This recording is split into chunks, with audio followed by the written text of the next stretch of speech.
As a child, almost everybody is asked this question: what do you want to be when you grow up? Now, that's a wrong question to ask, and that's the root of all the problems later on in our lives. This is the question that makes our lives so much harder than it has to be.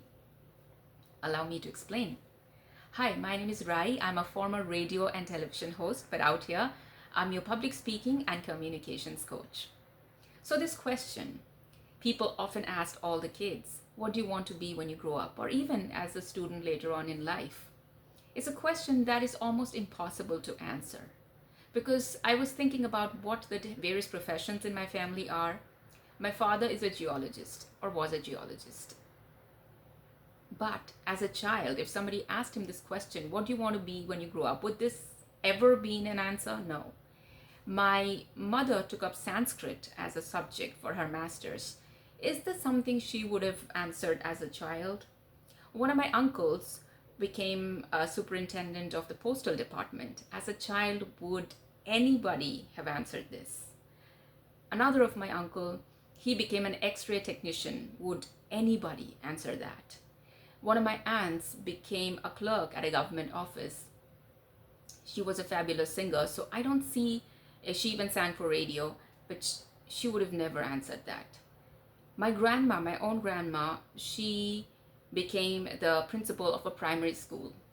As a child, if anybody asked her almost 100 years ago what she would like to be when she grows up, would that have ever been an answer? I guess not. I mean, of course not. So you see, it's a completely wrong question to ask a child, what do you want to be when you grow up? Because the possibilities are in, like, I don't know, lakhs.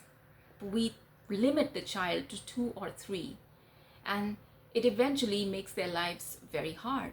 All of our lives are harder than it has to be because we're constantly looking to answer this question, what do we want to be? We are already what we want to be. What we want to be is who we are, and that's in our personality. It's not even an academic question. The right thing to ask is always who you are and what kind of a person you are. And that is not an academic question.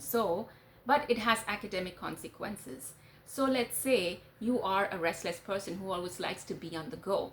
Being a receptionist, just because that is the job opportunity that's easy to get or it's open right in front of you, and you get stuck in that job forever, doesn't mean it's the right job for you.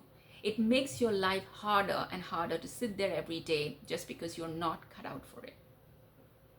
Similarly, if you're an introvert and you take up a sales job, life is always going to be extra hard for you because you are not designed like that. So I have seen so many people who are struggling with science and STEM fields because if their parents have pushed them into it, thinking they have to be a doctor or engineer or something similar. And because that proves that you have higher IQ or something like that, but it might not be your personality, your pursuit. It might not match the type of curiosity you have in life. You definitely have a type of curiosity, but that need not be it. So you need to know what kind of curiosity you have in life, what kind of interest you have, what is your personality like, what is it that you already are. That is the kind of life you need to build around you. And every time we push against that, we make our lives intentionally hard. We are somewhat ourselves responsible for it if you think about it. So choose wisely, make your life easier, and don't have to make it harder than it has to be. I hope this helped you, and if it did, please like this video. It's a new channel, subscribe to it. I would love to see you around in the next video as well. Take care.